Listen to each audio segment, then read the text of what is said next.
we're going to get right into it, if that's okay with you. Of course. Right into the deep end. So we wanted to ask a little bit as an introduction to CleanCo about your own personal story with alcohol and that kind of thing. So I've actually had some struggles in the past myself, not with over drinking constantly, but with controlling the amount when I'm drinking. Yeah. And I know that was a thing for you as well. So could you tell us a little bit about your journey with it and kind of the turning point that led you to make that change? Sure. I drank excessively for many years, kind of thinking that it was fun. Like I only really realized that it was an issue or a potentially very serious issue in my late 20s.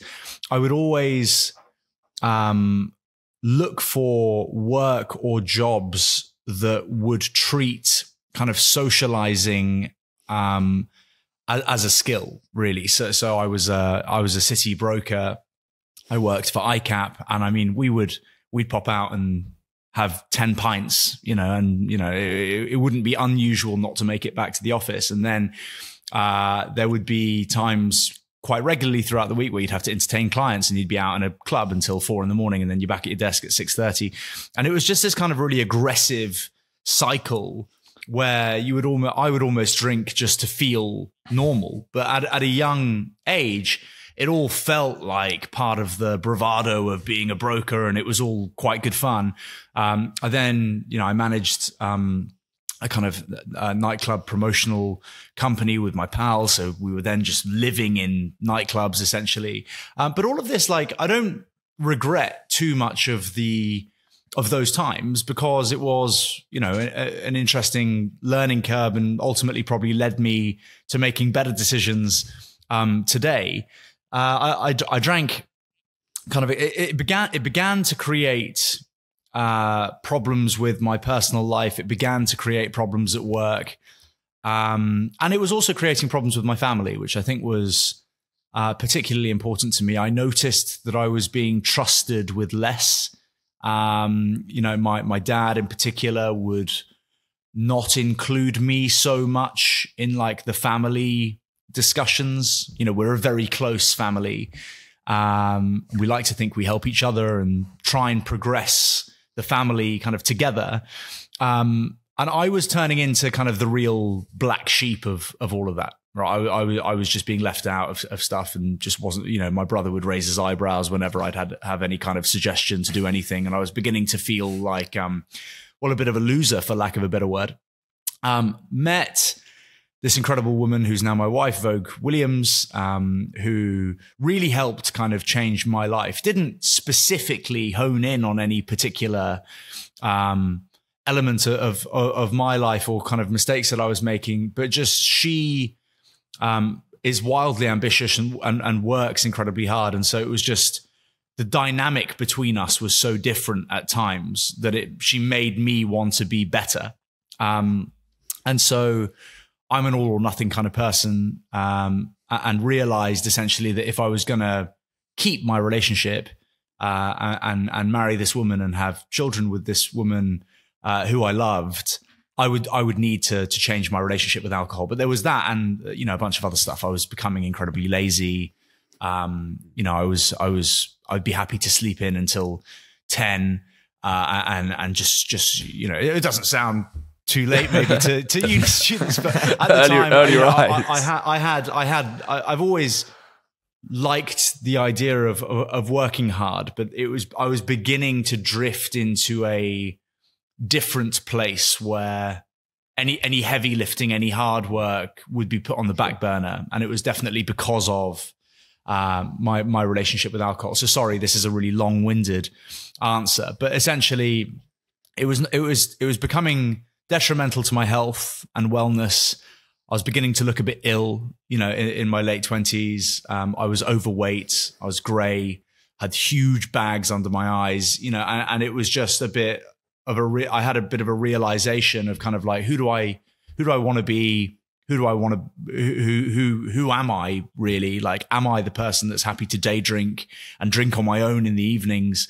Or, do I want to get after life, and do I want to give myself the best chance of being a success like my dad and like my brother and like other people that I admire and respect?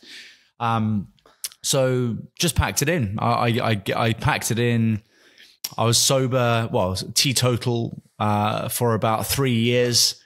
Always with a view that, you know, perhaps one day I would have a different relationship with alcohol and be able to moderate and just have, you know, the odd drink every so often. And that's kind of where I am now. I'll have the occasional drink, but it's sort of, I'll never really plan it. I never really look forward to it. It's not really a thing. It's kind of how I imagine most people with a normal relationship with alcohol see alcohol. It's kind of, which is a place that I've worked quite hard to get to. And in that time, obviously, I built CleanCo, which is now the largest independent non-alcoholic spirits brand in the world. It's interesting what you said just at the beginning, actually, as well, about how you're always seeking out jobs which would kind of allow you to be drinking. So as a broker, obviously entertaining is a big part of it. You've said in podcasts before, the brokeraging isn't actually the hard part. You just have to sort of tap some numbers in.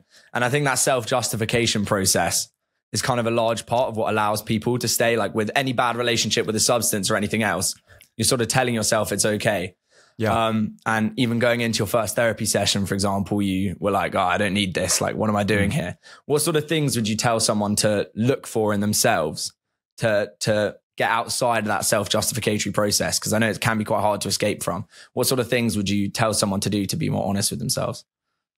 Guys, it's a difficult question. I think you're never going to get yourself out of it if you don't really want to, right? So, and that's why it's so difficult to talk to people who you think might have a problem. You know, I have a podcast called Big Fish, and we now do episodes that release on a Friday called Big Fish and Chip with a guy called Chip Summers. That's what I was talking about. That's where I heard that. Yeah, and he's a kind of ruthlessly honest older gentleman who his approach to therapy might be quite different to, call it, a modern day therapist who might be a bit lighter with the way they approach things. Chip will just tell you exactly how it is, and if you don't like it, I guess you'll never see him again. But the harsh reality of hearing something that's as impactful as what Chip said to me did it for me, made me realize, like, shit, is this actually like how people see me? Because I hadn't really realized that.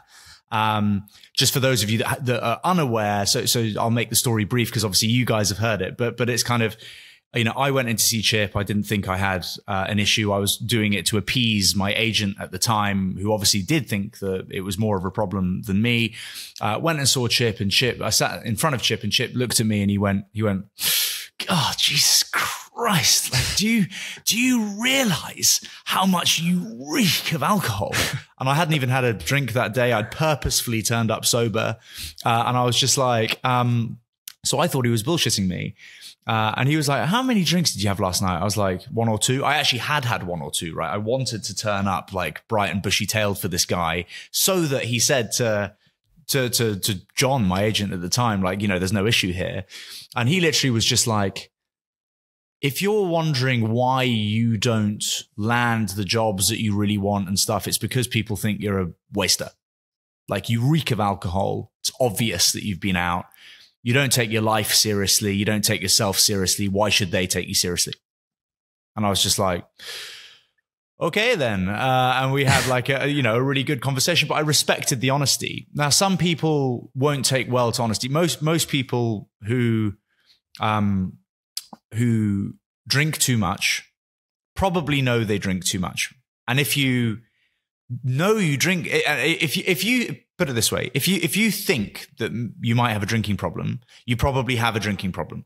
People that don't have drinking problems don't question whether they have a drinking problem. You know, it's a non-starter. It's a non-issue.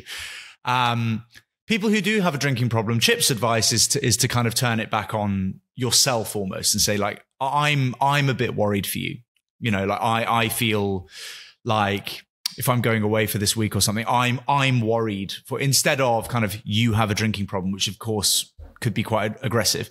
But I don't know. Listen, I think sorry, to answer your question, I think people should just be honest with themselves. And it kind of depends what you want out of life.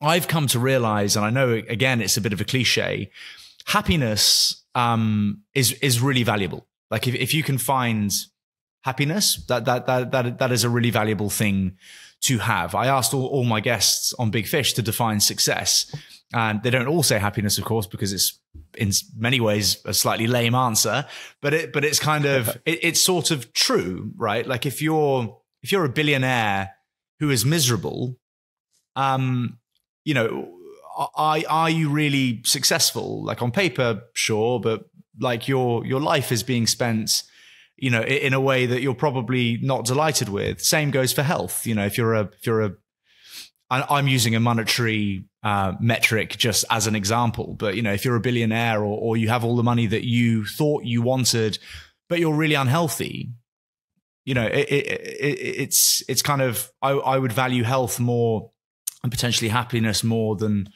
being incredibly successful financially. Although, you know, I do have capitalist tendencies and I am attracted to making money, but it's kind of like, I just think people should be honest with themselves. I think if you're waking up regularly, dusty and disappointed in yourself, then potentially try to make some changes. Like nowadays, there are so many alternatives to alcohol that actually not drinking alcohol is quite an easy habit to replace, right? Like it used to be the case back in the day that you fancy gin and tonic.